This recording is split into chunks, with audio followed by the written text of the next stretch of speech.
নির্বাচন নিয়ে গভীর ষড়যন্ত্র হচ্ছে। শিক্ষার্থীরা কত মানে দীর্ঘদিন ধরে আসলে তাদের আন্দোলন চালিয়ে যাচ্ছে একটা নির্বাচনের জন্য, দাবি চালিয়ে যাচ্ছে। সবাইকে আহ্বান জানাই যে আসুন আমরা সবাই মিলে একটা সুন্দর নির্বাচন শিক্ষার্থীদের জন্য উপহার দিই। নির্বাচন নিয়ে গভীর ষড়যন্ত্র হচ্ছে।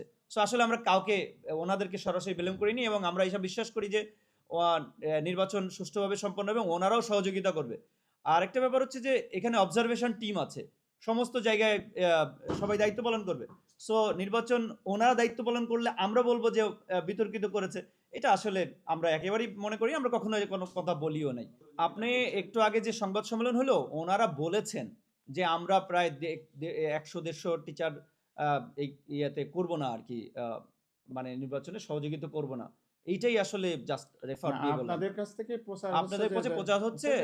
একটু আমরা আগে আমরা আসলে ওনাদের আসলে আমরা ব্রিফিংটা মনে শুনলাম। করি না যে ওনারা নির্বাচন দায়িত্ব পালন করবেন বা অসহযোগিতা করবেন, এই ব্যাপারটা আমরা নিজেরা মনে না, করতেছি না। এছাড়া আসলে আমরা দেখেছি যে শুনেছি আর কি যে কেউ পদত্যাগপত্র জমা দিয়েছেন।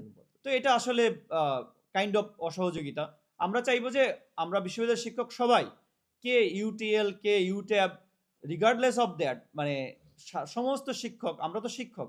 আমরা জানি শিক্ষার্থীরা মানে দীর্ঘদিন ধরে আসলে তাদের আন্দোলন চালিয়ে যাচ্ছে একটা নির্বাচনের জন্য, দাবি চালিয়ে যাচ্ছে। সো এই ভাষায় আমরা মনে করি যে আমরা সমস্ত শিক্ষক তাদের শিক্ষক, সেই জায়গা থেকে আমরা সবাই নির্বাচনটা সুষ্ঠুভাবে পরিচালনা করার জন্য সহযোগিতা করব। আমরা ওনাদেরকেও আমরা আহ্বান জানাই, যারা বলেছেন অথবা যারা মনে করছেন করবেন না, সবাইকে আহ্বান জানাই যে আসুন আমরা সবাই মিলে একটা সুন্দর নির্বাচন শিক্ষার্থীদের জন্য উপহার দিই।